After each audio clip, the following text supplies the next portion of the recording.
Welcome to Courage to Create, the show where we dive into the stories, struggles, and the triumphs of those who dare to bring their visions to life. I'm Faye Lynne, your host, and today I have Nicole Neuts with me. She's an emerging children's book writer with a passion for storytelling. Hello, Nicole. Hi. How are you doing today? I'm doing good. Doing good. Exciting. Oh, you're welcome. I'm excited to hear your story. But before we do get into it, I'm going to tell the viewers a little bit about you. Nicole Neuts is an emerging children's book writer with the lifelong passion for storytelling. A graduate of St. Clair College's journalism program, Nicole has professional experience in copy and developmental writing and editing. She has been crafting short stories since childhood and now channels her creativity in children's literature while pursuing publication of her first book. Her work seeks to inspire curiosity and meaningful conversations between young readers and the adults in their lives. Alongside writing, Nicole is also an accomplished photographer, using visual storytelling to capture emotion and connection. Wow, it sounds like you have a lot on the go, Nicole. Yeah, I feel like I've done a lot more than I feel like I have. Isn't that something? It's true, right? When you start to write it down and think about it, it's like, oh, wow, that's cool. Very good, very good. So we'll start with the first question. What has inspired you to embark on this creative endeavor of writing a children's book? What started this all for you? I feel like you can go two ways with this because I feel like I've really enjoyed just storytelling since I was a kid. I would be writing all the time. I really enjoyed like writing assignments that we got in school, and my teachers like praise kind of reflected and gave me encouragement to do that. So I just kept going at it. And then I love kids and I love teaching kids. So I kind of think about, what I would want to teach my future kids about and like different ways that I could like playfully educate them. So I kind of get some ideas from there. But yeah, I think that's what motivates me. Yeah, that sounds inspiring. That's awesome that you just to think of the future too for yourself of how do you want things to be for your own family or that kind of thing. So then how did you manage to have it something you thought about and encouraged by your teachers and that kind of thing to actually happening now that you're actually in the plans and the works of writing your book? I feel like it definitely happened the way that it should have. Like I didn't ever think I would be going to college for journalism. I never thought I would ever do that. Probably until the end of high school where my English teacher had us write a news article. And I remember looking back because I had done an assignment like this in grade school. I think it was about grade 4. We were writing like little tiny baby articles and my teachers were like really shocked about how good I was at it. And this is like a humble brag, but no, that's good to hear where it started from. Yeah. And I enjoyed it, and I really enjoyed hearing that I was talented at it. So I was really encouraged to kind of dip my feet into journalism. But after, working that area at a, industry, wasn't for me. There was something missing. So I ended up doing photography during COVID, right? But I really was encouraged by some friends of mine to get into storytelling again, whether that be like novel writing or something like that. But after a while, I kind of dropped writing these big stories and just focused on writing smaller stories and stories that I really had a passion for, which was children's books. So I think if all of those things didn't happen in that order and the experiences that I went through with them, I don't think I'd be here talking with you. We think we're ready for something and then it doesn't happen. We're like, why didn't that happen? And then we realize 3 months later, we weren't even ready. If that would have happened at that time, wow, I can't believe grade 4. That's when you started feeling like the people were recognizing your talent? Yeah, and the way that I would do it though, I would just copy the format. Like I would read it and I would copy how it was written. And I had been doing that in like drawing, like actual like art. And I was really good at it. And I mean, I come from an artistic family. My grandma was a very talented drawer.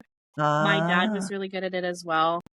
Oh, yeah. So I think them also recognizing that I was good at it and encouraging me to pursue it just really cool. kind of built, it was like a snowball effect. Yeah. Oh, that's awesome. That's awesome. Okay, so that is how you got into that point, which is great. That's a real defining moments there. But so how has that work influenced other people or even you in your own life? How do you think you're influencing others or encouraging them maybe? I've talked to a few people about it. I mean, I don't think my children's books are like directly directed at like adults in my life, but Yeah. I've definitely was talking to some family members about it and my friends, and they're really encouraged by it, and some of my friends and family members are trying to start writing like children's books for themselves.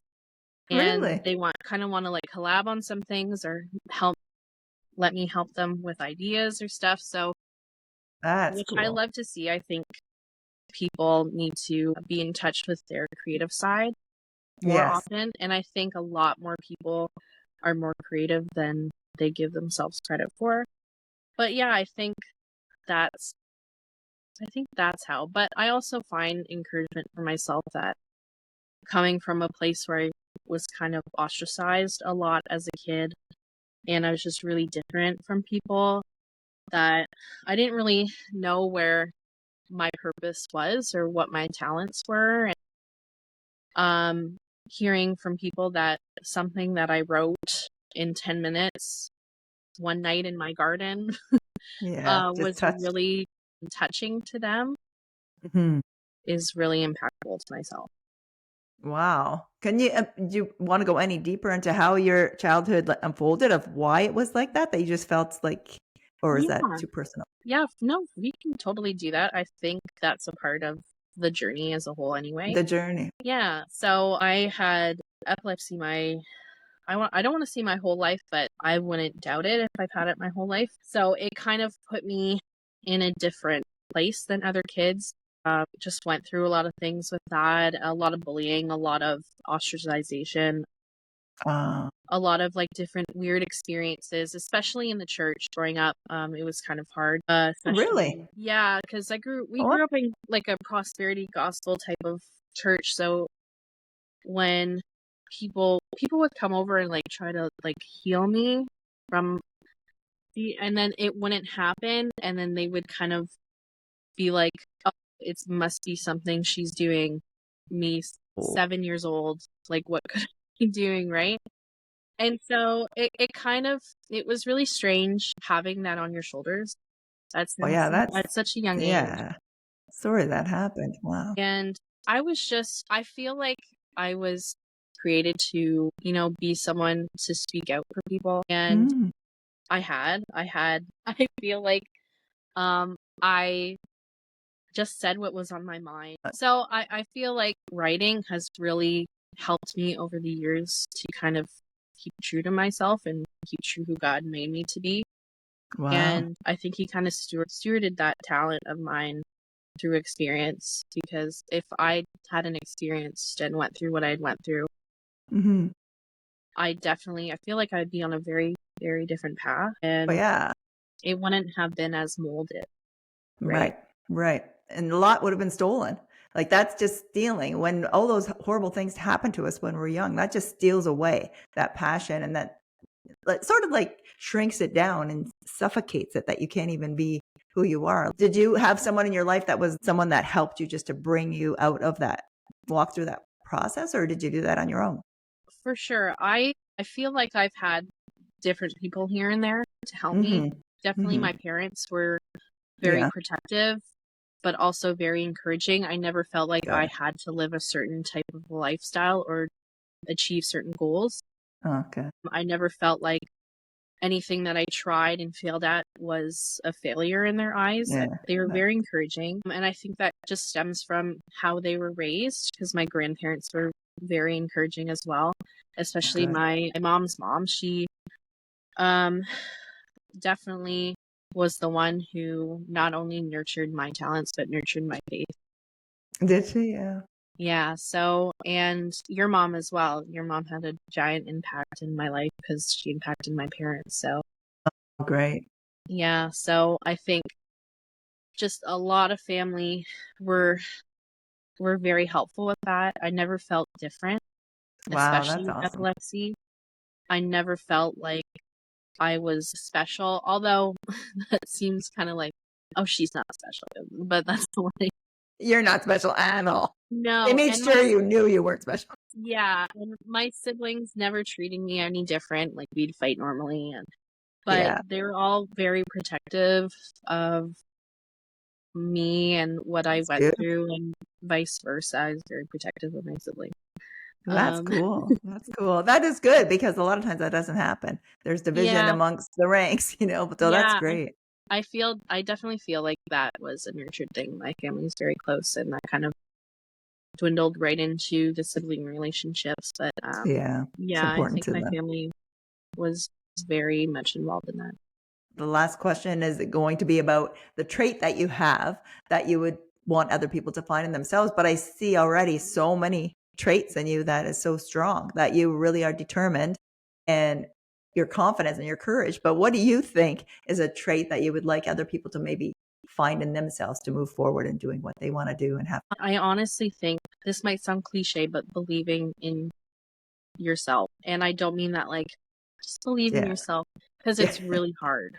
It's really hard to believe in yourself, especially when you have people constantly putting you down. Honestly, the peace that comes with it, and this isn't like man-made peace, it's definitely Mhm. God's peace for sure that comes with that, and making sure the people that you surround yourself with are encouraging and Right. who like that aren't toxic or anything like that, and surround yourself with like-minded people.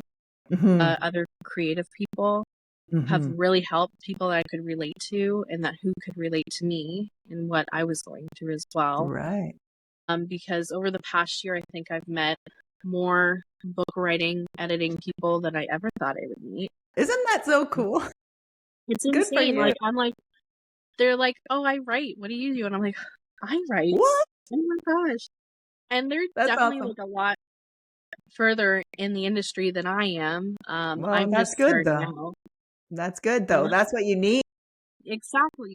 So I definitely have like kind of found the beginning of the path that I'm supposed to be on. But yeah, Awesome. That that's is what I really great. feel. It's a Yeah. and believe in yourself. I know it, like you said, it sounds cliche-ish. That's just because it was made that way because you overheard it. But the real meaning of it is so good. It is true because a lot of people just don't think they're capable. And I think not thinking you're capable or even trying, like you're saying, even when you failed, you never felt like a failure.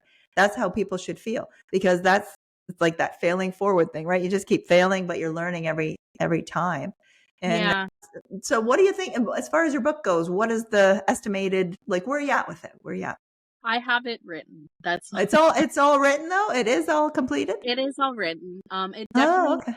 needs a little editing here and there, which I'm so open to, and I feel like you have to be very open into your Yeah. work being edited Yes. and transformed further than your own expectations, because the more people that you have look at it and the point of views that they bring, the better your work will be refined. So I definitely feel like I'm kind of in that process where I'm letting people read it for the first time. Well, that's good. And yeah, so I definitely want to get it formatted soon so I Mhm. can start sending it to agents and publishing houses. And I personally am just gonna go for it. If they don't like it, like I'll keep going at it. Good Um, for you. but I've had really good feedback, especially from Maxine Trottier, our cousin. Oh, yes, yes, yes. Yes, we had a really great conversation, and Did that you? kind of Yeah. really encouraged me to just go for it. But yeah, I've had a lot of good things said about it. It's That's just great. one little book. I have a book that I have also written. It's a kid's book, but I feel like that's not even close to being ready for publication. But I'm writing, just writing what I What like. about are you using your photography or are they drawings in your books or the photography? I definitely want it illustrated. Yeah. I feel like if I really sat down and really put a lot of hours into it, I feel like I could illustrate it. But I definitely want to do traditional publishing with this book. So they will have control over the illustration, which is fine by me. I just have a very high standard for illustrations because I'm an artist. So I have a specific just art in mind that my book will be told by. But yeah. That's what I wondered. I didn't even know how that worked. If it was something that you had control over or didn't have control over. Yeah. Or, so you have artistic control over it. Yeah. So I don't know how it would go. It depends who your publishing house is, I guess. I know some publishing houses let you have that creative input. And who you want it to be illustrated by, or just the type of art that you want it to be illustrated. But some don't, which is fine by me. I just hope that I can just have my input just a little bit. Yes. But if I did like self-publishing, which is a lot more time and money, it's a lot harder because everything is up to you. You could definitely pay somebody to help you, but it's just, again, the money aspect of it. It's just a lot. It's a lot slower process of it. And there's not many children's book authors who are taking that route. Oh, no? Because it's not really worth it, though? Is it really worth it? I mean, that's a lot of time. I have friends who are novelists who did self-publish. I think it's worth it in that area. I definitely feel like the industry is going in that direction a little bit more. But for children's books, I feel like it's not quite there yet. Okay. Yeah. Understood. That makes sense. Yeah. I'm excited about it. I can't wait to hear about it. And actually, just remember me back, when you're rich and famous. Just remember the little people. The little people. I'll have you in my dedication. Okay. Well, I was going to ask you a final wrap-up question, but I think you sort of answered it. But if you had to pick one person that influenced you the most on this journey, I know you told me about your parents, your grandmother, but is there one that is sort of like the most of an influence on you in this journey of your life? I don't want to get emotional. Why not? I'll get emotional. Don't worry. You won't be alone. Honestly, I think it's a tie, or even more so. I feel like my grandma was more involved in constantly hounding me on what I was up to. Yeah, she was so encouraging, and she would make me read to her what I had written. And it's just like, it's just like silly little works I wrote when I was like 12 years old, and she was so into it. Nice. And I think, like, I don't want to say my parents were unequal in that. Right. They were both so excited about any like little thing that we did or that we accomplished. They were beyond supportive. But yeah, I think, I don't know, I would say it's a tie between my grandma and my parents for sure. Yeah. And your grandma, so just for everyone, like, how long have you not had your grandma I think it'll be 2 years on December 3rd this year. Wow, 2 years. So that must feel like a significant change as you're just moving to these next steps. Wow. Yeah. So thankfully you have a supportive mom that's there for you. Yeah, that's awesome. Well, I certainly wish you all the best, and I'm going to definitely have all the information to contact you and that kind of thing in the YouTube notes. So if anybody wants to get a hold of you, no matter what part of the journey you're in, that's what it is. You always want to have somebody ahead of you and somebody just behind you, and then you want to have people beside you. So there's always going to be people that you need to reach out and contact someone, and no matter where you're at in the journey. And I like that you said you're meeting so many writers and publishers. That kind of thing. Isn't that cool? That is so cool. Is there anything else you want to say before we wrap it up? Or I think your questions were more than covering anything that I wanted to say. Okay. So you're happy. All right. Well, that's good. All right. So everyone, thank you so much for listening. Be sure to watch all of the people in this playlist, because a lot of people have courage and they are creating amazing things that we don't even know about. So keep your eyes on these people, listen to everything. And thank you again, Nicole. I really appreciate your time, and I look forward to hearing more about your journey. Thank you. Thank you so much, Faye. You're welcome. Bye. Bye. Thanks for joining us on Courage to Create. I'm Faye Lynne, and it was a joy to share Nicole Neuts' inspiring journey with you. And don't forget to like, subscribe, and hit the bell for more stories of courage and creativity. I will see you next time.